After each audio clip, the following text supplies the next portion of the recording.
And at the start of the Paris Olympics, the Olympics announced that esports is getting an Olympic sport. I think a lot of the viewers which are watching the Olympics don't understand what is happening. And the 100% female team lost every match. But what is the problem that there are actually only men who are good in games? Welcome back to the Gamers Playground podcast with Stefan aka Bazooka Bird and myself Mick aka Venmick, and today we discuss the topic: is esports a real sport or not? Yeah, before we discuss this topic, we dive a little bit into our private gaming lives, and then we start out with the topic. Stefan, you're about to start. Alright, welcome guys to our podcast. So, in my life, well, my kid was sick. It has a fever, so that was one problem this week.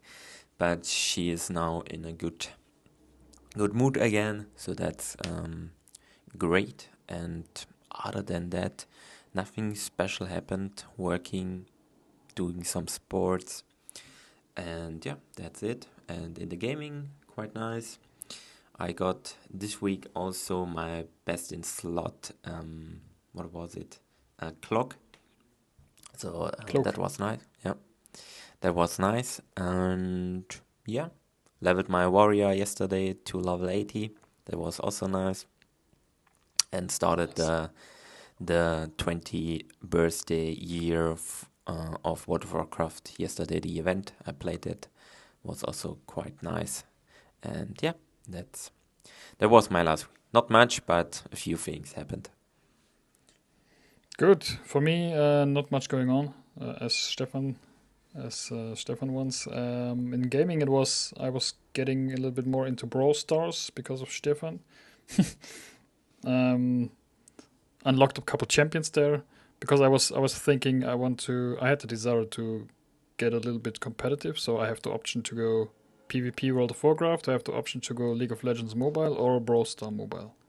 So that these are the three options. So yeah, trying out, but I think the most convenient option will be Brawl Stars probably, because you jump into a game, it's so easy. You jump into a game, 3 minutes maximum, and then you're done. And League of Legends, I'm too bad, I think, at the moment. It's not fun. And World of Warcraft, yeah, it's not convenient enough because you have to log in on the PC and stuff like that. So, yeah, that was a journey. And yeah, other than that, nothing going on. Nice. Still in Japan? Still in Japan till next week. Next week I will fly to Beijing and visit the Great Wall in China, and I will give Xi Jinping a nice visit and talk with him about politics, what he's doing to have a very good economy, who is crumbling right now. But yeah, visiting China, and that's all about next week then. Yeah. Perfect. Maybe you should upload it later before you join China. Yeah, maybe. We'll see what kind of screening techniques they use. All right. Let's start with the topic. Let's dive into the topic. Is esports a real sport? So my first question would be, is the current esports infrastructure sustainable for a long-term growth? Because it seems like it is a bubble, because no esports team is making enough money to be sustainable at the moment. What do you think about this whole economics topic in esports? My question to that is, is every team really making no profit, or are there a few which are profitable? The thing is it's all about sponsorships, right? So True, that means the biggest teams like T1, for example, or G2, or the biggest teams, they make money because they have very, very big sponsors. But the further you go down in the list, the less money, and they don't even make money. So yeah, It all Yeah. depends on sponsors and the brand. Yeah. Yeah. All right. What was your question? I forgot it because I was into my question because yeah. Is the current esports infrastructure sustainable for long-term growth? I think if you think about more into the future, I think it will getting better because gaming will have in the future a big impact on the community, in my opinion, because of virtual reality and all this kind of stuff that we all already discussed and everything. So I think there will be a change and maybe also a different income structure for this esports team, maybe. But for now, of course, there are only a few, which you already called like T1 or G2, which are making money, and the other ones doing less. So it is, I think it's for the companies an investment of like for branding, just like making doing sponsored brand marketing like in a different way. What do So you think? you say esports team is nothing more, nothing less than maybe a YouTube channel or something like that, In a kind of or way, an maybe influencer. if you, yeah, more like an influencer, but the influencer team. Yeah, I would say that, yeah, because in the end, like who is playing, for example, Peekaboo. He also plays tournaments with his teams, but he is in first step. He's an influencer, streamer, YouTuber, which is doing content on YouTube mostly, on and Twitch for World of Warcraft. And if he wins like competition, then he has a prize pool, and then he gets, of course, on top some money. But over than that, he's influencer and content creator. Same for the other ones. Most of them are streaming when they're playing, trading clips of his streaming and making YouTube videos. And in the end, they're going to tournaments. And in the background, there's a sponsor which promote them with equipment and money. So yeah, in my opinion, yes. Yeah, the thing for me is, I think when you look at the actual infrastructure around the esports team at the moment, it's only built on all the sponsorships and stuff like that. But the people who are profiting from this whole system, from all the teams, from the leagues and stuff like that, are always only the games. So the games make way more money. When you look, for example, at League of Legends, it's the biggest and most popular example, right?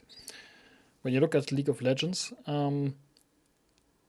they promote their game massively through the LCS and through all these leagues in Europe, in Korea, in Asia, and that is a very big marketing thing for them.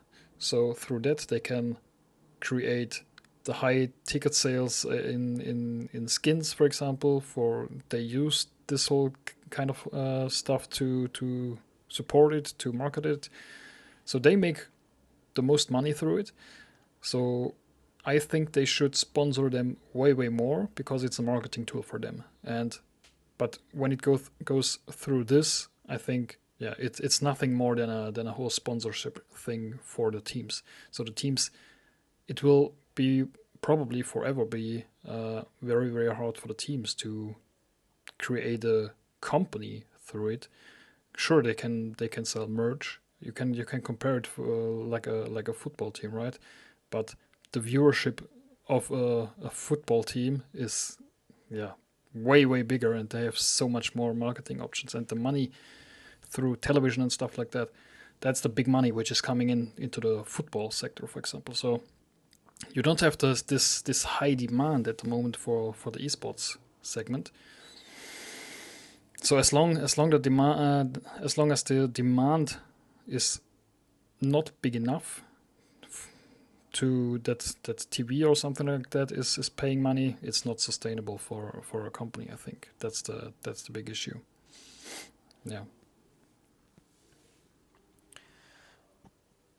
Yeah, but I think like the maybe like I think your point was right that like the companies or the gaming industry or the games they're like streaming or playing should be always help the esports team and give them money.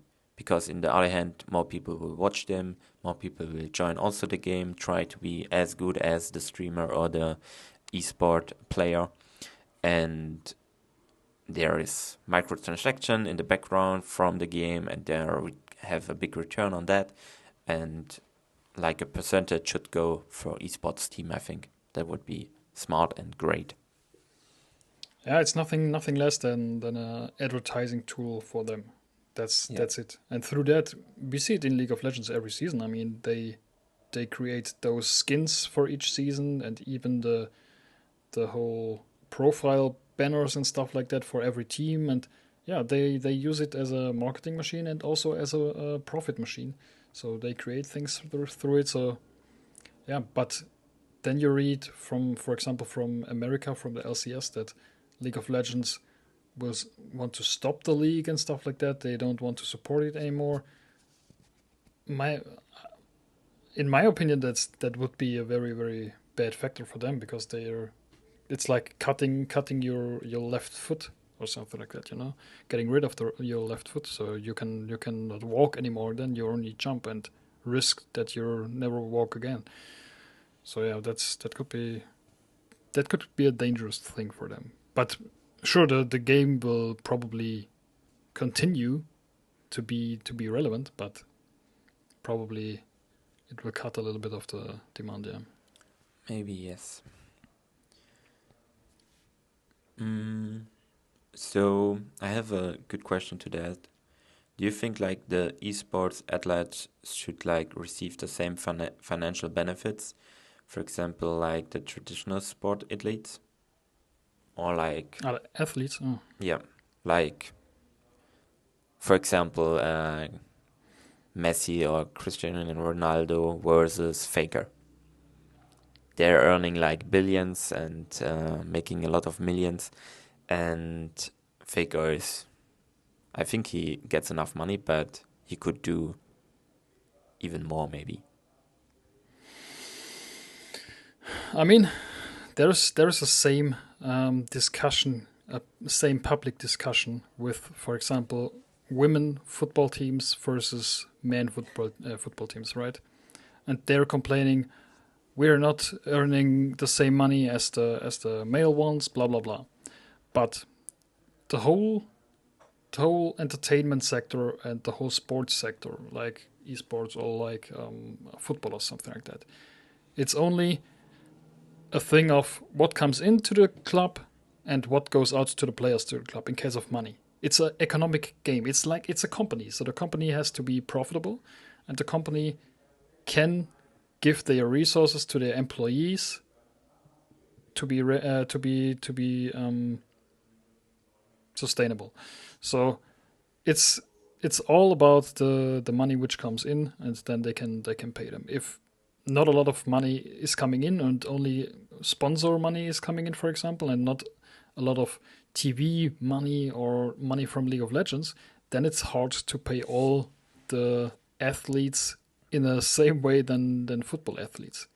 So, but the other way around, you can say it's only fair that they get less money than the football players, because they're not good enough to entertain millions and millions of people, because it's not popular enough, and that's also down to the athletes as well. So yeah, it's I think no, it's not reasonable that they can earn the same money than football players, because yeah, Yeah. it doesn't make sense economically because Yeah. of money. They have not the big viewer base like football or soccer. It's not even close. Yes. That's the thing. Um, but this year the Olympics were in Paris, and at the start of the Paris Olympics, the Olympics announced that esports is getting an Olympic sport. So Officially, we can say, is esports a real sport? Yes, it is a real sport. But what do you think? What will change after esports is getting Olympic sports with the next Olympics? Or what is the potential with what could change? Well, I think, Because for example, a lot of people don't understand what will happen. I think that's the first thing, because like if a normal person which never played League of Legends and he see what's happening in League of Legends, you don't understand what's happening, why they're going this way, what happened to this champ, what is he doing with his abilities and all this kind of stuff. So I think a lot of the viewers which are watching the Olympics don't understand what is happening. Because if you, for example, throw a ball or a spear, everybody knows, okay, he has to fly, and which get further wins. And it's pretty easy. Easy. Same running. Who runs the fastest wins. It's easy. But there is like, the gaming is a little bit more complicated with more things which you. But yeah. I think they have then to improve the commenters, which are like saying something about the game, or the commentary, you mean? Yeah, the fight at the moment. I think that it will be hard for the viewer base, in my opinion. But yeah, just like, I think that's the biggest problem. Yeah, that's a very good point. I think the Olympics in Paris, when the esports joins the Olympics in Paris, it is a very good opportunity to reach a new target audience, because a lot of people, it's probably the most viewed event in the world, probably. So a lot of people will watch, but the understanding, as you mentioned, this will be very, very hard. Even, for example, we are World of Warcraft players, right? And if you watch an arena match in 3 versus 3, for example, in a tournament, and you look at the screen, even you don't understand what's going on. It's so complicated. Yeah. So, and you have on the Olympics, you probably will have League of Legends. You will have shooters, for example. You will, I don't know, maybe have some racing probably as well. So some will be a little bit easier to understand, and some will be very, very hard to understand, as League of Legends. When you look at League of Legends, for example, it will be not possible for a grandmother or someone like that to understand it, even for parents. So when you never touched something like that, it will not be it's not possible to understand it, right? Yeah. So either they have to make it simpler to understand in case of the viewer, so improve something that you can understand the game a little bit easier when you view it, right?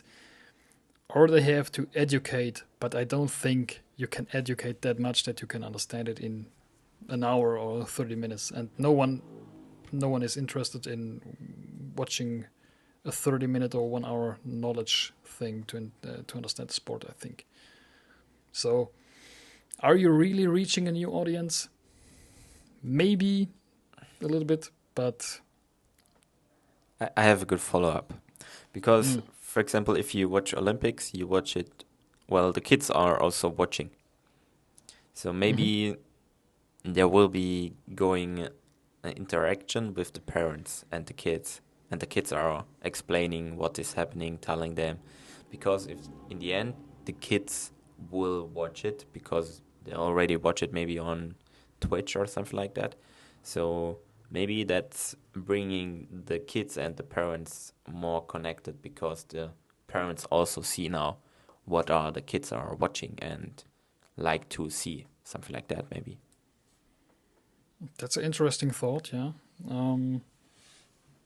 It can be used as bonding, yeah, for sure. And because all the sports at the moment in the Olympics, they're only for people, for adults, right? Only adults playing those kind of sports, maybe 17 or 16 maximum. So yeah, the esports will definitely bring the children to explain something to the parents and stuff like that. So it's more interactive also for the children to watch it. Yeah, that could be actually powerful in that kind of way. Yeah, that's true. Yeah. But very interesting what could happen in the future. Maybe it also draws a little bit more advertisers or sponsors into the sport. Maybe they see the sport and they see that a lot of young children are watching stuff like that. So maybe that could be interesting and draws more money to the sport. But it's definitely an opportunity and a further step to gain more reach for esports, yeah, in general. I have a good question because we also talked about that, I think, 2 days ago when we played Brawl Stars. As esports become more popular, is game development at risk of focusing too much on competitive games instead of casual games, so that you always have this competition part in the game and you're more likely forced to always are getting better? Yeah, the thing is, probably probably it's the goal of a lot of PvP games to reach the level that it could be a potential esports. Maybe also people which are developing PvP games develop it with in mind with could it be a good esports? Could it be a good game to watch when you watch it? That could definitely be a possibility. But I think the game developers should focus more on is it a good game or not? Because is it getting an esports in the future? That's not up to them. The game has to be very, very, very successful. Has to have a very big player base, and you only will get it if the game is very, very good. So I think nothing. You cannot produce a game in the producing in the creating process thinking about will it get an esport or not. It's not. It's in that case. It's not up to you. You have to deliver a very good game, and afterwards you can see: do you reach the target audience? Do you reach a lot? And will the game go viral? Then you have a chance, and then you can adapt. But I think it's difficult. What do you think? I think if you want a game which is doing well on a long term run, I think you have to implement something which is competitive. Otherwise, people will play your game, and when it's finished, and then they will go to the next one. But if you have a game which is competitive, which you can do ranking and all this kind of stuff, you are more likely to play it on a often term, because you want always to get the new rank, the newest rank, and always getting better, more trophies, and all this kind of stuff. So it is more likely that you play more the game instead of just playing the story. But yeah, in the first place, of course, people should just make a nice game. But I think if you want to have a game which people play on a long term, then you need something as a competitive part in your game. But you can also have a PvP game, and the PvP game never gets esports. You know, the Yeah, game only that's gets an esports when it's popular as fuck.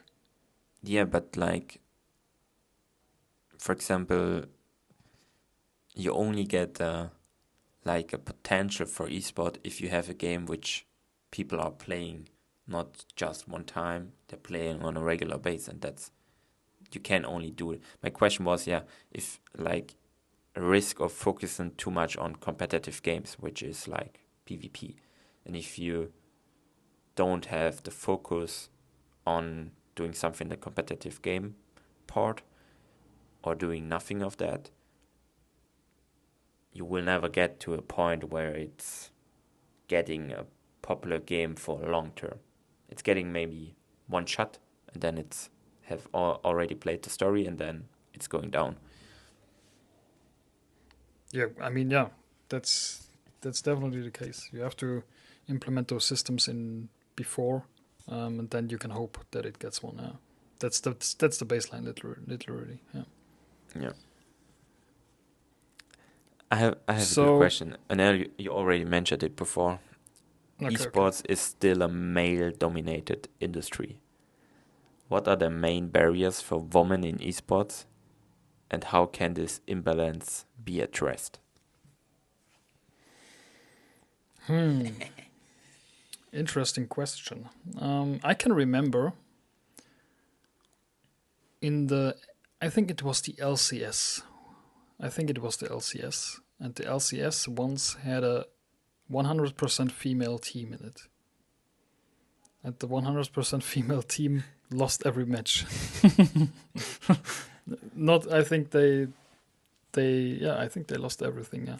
Yeah, could be. So, um, I'm not sure. I think esports in general is from the ground up diverse, because esports doesn't have any academies, or you cannot compare it, for example, to racing. When you compare it to racing, for example, in racing it is like you go through the karting process where you drive karts, and then you go to the formula seats and stuff like that. It is very male dominated, but esports in general, gaming is not male dominated. Gaming in general is every woman which is interested in gaming can join gaming. There's no barrier of entrance. So every woman who wants to play League of Legends can play League of Legends. Every man who wants to play League of Legends can play League of Legends. So I think actually in gaming is the most diverse thing in case of barrier of entry as possible. So if there would be a woman as good as Faker, she would play in the LCS. I think. I never heard about any woman as good as the top 2% of League of Legends. I never saw it. I don't know, and I think you would see it, because it would reach a lot of attention in the web. So I think actually in gaming is very diverse, and gaming, everyone has the ability to reach the highest level. What do you think?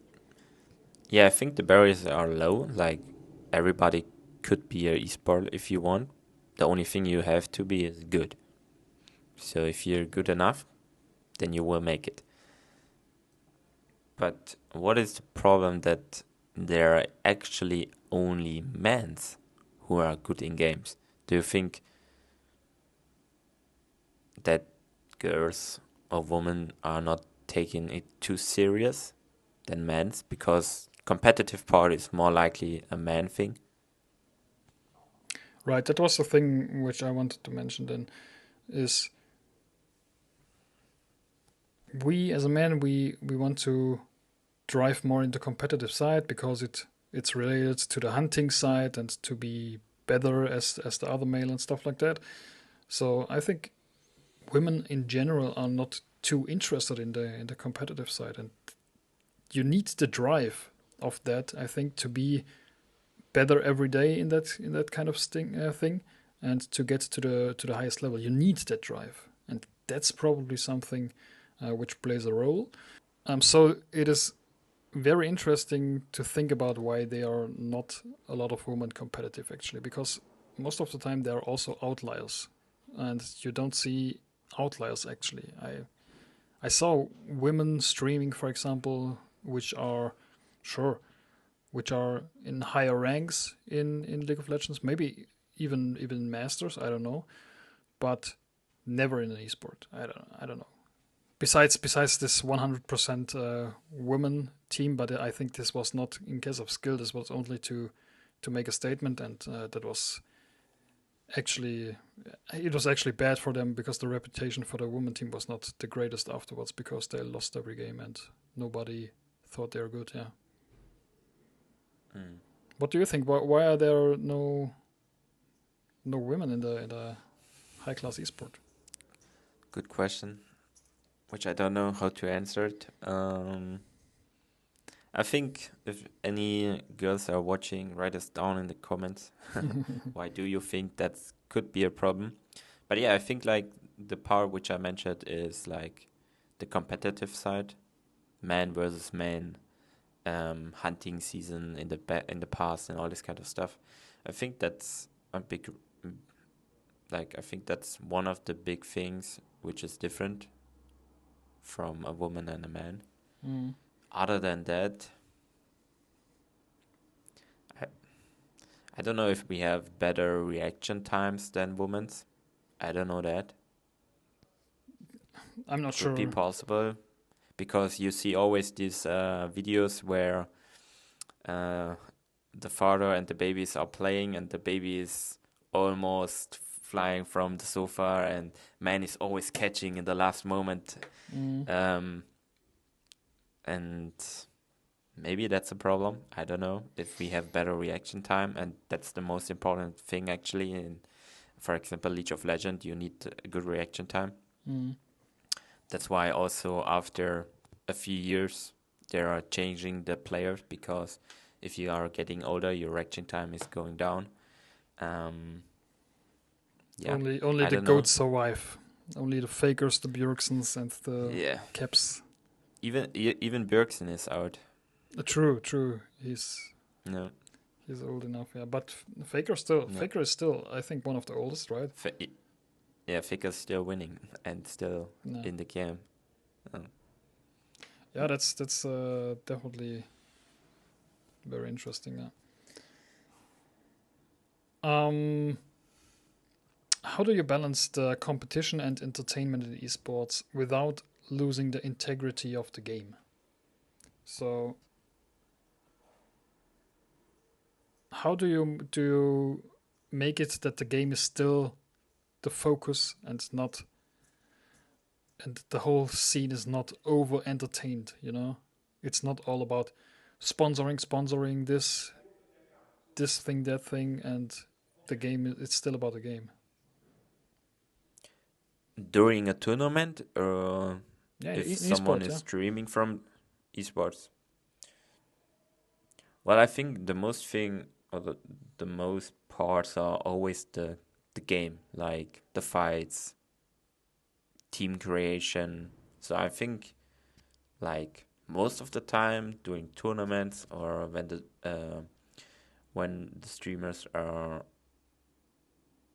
playing and training, they're always playing the game and showing what they are doing, what they are picking, what kind of roads they're going, what kind of weapons they're using. So I think the most things always are about the game. And the only thing, for example, if you see the sponsoring is actually on the jerseys and some banners maybe. But other than that, I would say it's not that much sponsoring in this tournament, so far in my opinion. I think I think there are a lot of sponsorings in the tournaments. When you see not only the breaks for advertisings, but only everything is implemented with sponsors. Everywhere you look are sponsors. You might, even off every scoreboard or something like that, there are sponsors, or they make they say something and then they represent something of sponsors. It makes sense because they need those sponsorships to keep the esports alive because it's so demanding on that. But yeah, that also implies and that also means the more money they want to earn, the more sponsoring they have to do. So it could actually be at some point like an American football match when you have every 3 minutes. No, it's actually shorter. After every drive, probably. So every maybe 3 minutes, 2.5 minutes, or 2 minutes a break for something. So that's also actually the dangerous thing. Yeah. Yeah. Of course, if they like I said, in my opinion, I cannot see so much. Of course, subconscious like everything is something placed, so you see it's something, that's for sure. But you don't get like always an ad, like a crazy ad. But yeah, maybe that's the problem why they don't earn so much. So you would say to them, do more advertising, and then the whole economic side will boom.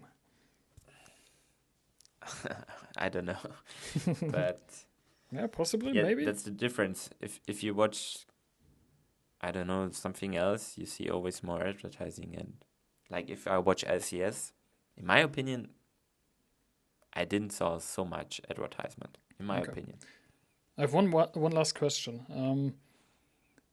You have a child, and yes. a lot of people have children, and when they will see esports in the Olympics in the next years, do you think it will be as easy or easier to be a competitive player who earns his money through esports in the future, like football or something like that, or tennis? And would you let your kid go in this direction?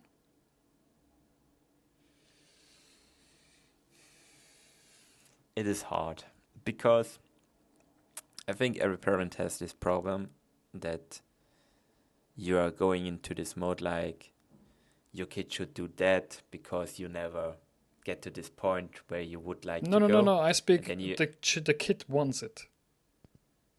yeah, I think about like my kid if she wants to go in this direction or if I force her No, to no, go not into this. forcing. So the kid shows interest Ah, in this kind of stuff, and the question is it easy? What do you think in the future? Is it easy to get there? Is it maybe easier than other sports, or will it be harder? Or how will the future look like when a small child has interest in going into this direction? How will the way be?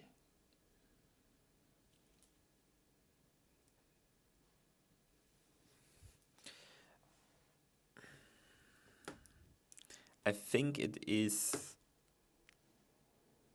if the hardware is getting better and cheaper, I think it is easier because you can just turn on your PC or mobile phone and play always and getting better, better, better. And if you're good enough, you have most likely the opportunity to play in an esport team. Depends on the game, but if you're good, everyone would like to have you. Um, so I think it is easier in the future, and especially for the gaming industry, because you can do it at home. You don't have to go outside to do stuff. Um, and you need also not someone else. For example, if you want to play soccer in a high league, well, you have to play with 10 others, and it's not only you. You whole team have to work together. So yeah, I think it is harder in a traditional sport to be like a high player. Yeah. Okay, I think What do you think? I think the opposite actually. Um, I think when you look, we have at the moment we have a lot of good infrastructure and designated ways for people to go. For example, let's take the example of football, soccer. Um, we have a lot of ways which other people were going before us. So the ways are easy to go, and we have a lot of education in this kind of stuff. And also, we have a ton, a ton of opportunities in case of teams, leagues, countries. That means a lot of people in relation to in when you compare it to esports can get actual pro and earn money through it, because you earn money through it. For example, in Germany, you earn money even in the third or fourth league to that you can do it as a full-time job. So, and in esports, it's only the teams in America. For example, when you look at League of Legends, the teams in America, these are, I don't know, 15 teams, and every team has five athletes, and that's it for League of Legends. Then you have maybe Counter-Strike and maybe 5 other games, and that's it. So a lot less people. And I think it will stay like this till the point when the whole entertainment and stuff like that gets more drive after all AI overtook our jobs and we have a lot more free time and stuff like that. Maybe then will come slowly the change, but I think till then it will be the same, and a kid will probably have way more opportunities in regular sports than in esports. I agree. Does it But make maybe in sense? the future there will be a change. Yeah, it can definitely be a change. My focus was more on the future if the hardware is getting better and all this kind of stuff, and we are going more into the new world direction. Then I think it will be more likely that it is easier to getting like in esports than regular sports. Yeah, we have to Maybe keep. regular sports is dying. Yeah, we have to keep in mind that all the generations coming now and growing now, they're used to gaming, right? Because the generations before us, they don't know what gaming was. They never gamed and stuff like that. So there will be a change in the future, and there will be probably a higher demand as well. When I'm 80 or something like that, when I'm a old grandpa, then I can still watch League of Legends, and considering it's still around there, but I can still watch it and barely know what's going on. So we know about that stuff, and we can still watch it. So the demand in general will be higher. So that will create a lot more opportunities. Yeah. Okay. True. Good. Do you have a last question? Yeah. If someone wants to be in an esports team or even be one of the highest player in his favorite game, do you think that he has to do a lot and have high pressure and a big commitment into this game on a daily basis to get one of the best player in the world? I think And is there maybe a problem because of that? Well, I think it's probably the same like in other sports as well. You have the people like Messi with a lot of talent, and they don't have to train a lot, but still train way more than other people, right? But not train a ton for his in his face. And you have the people like Cristiano Ronaldo with not a lot of that much talent like Messi, but they train like crazy, and they out train them and be on the same level then. So you will have the different people, but in general, if you want to be the best in something, you have to outgrind other people, and that's the same in esports. Then you have to play the game 6 to 8 hours or 6 to 10 hours a day if you want to be the best in the world. But because if there is another person grinding more, the person will be better, probably. It's the same like in traditional sports, yeah. Do you think the high esport players like Faker or Caps, for example, they're doing sports and try to eat well and at the same time playing a lot? That's a good question. Or they're only playing? What do you think? No, I think they play a lot. Yeah, because you see it when they stream. I Yeah. think they play a lot of League of Legends for 8 sure. hours, I think 8 hours at least. Yeah, definitely.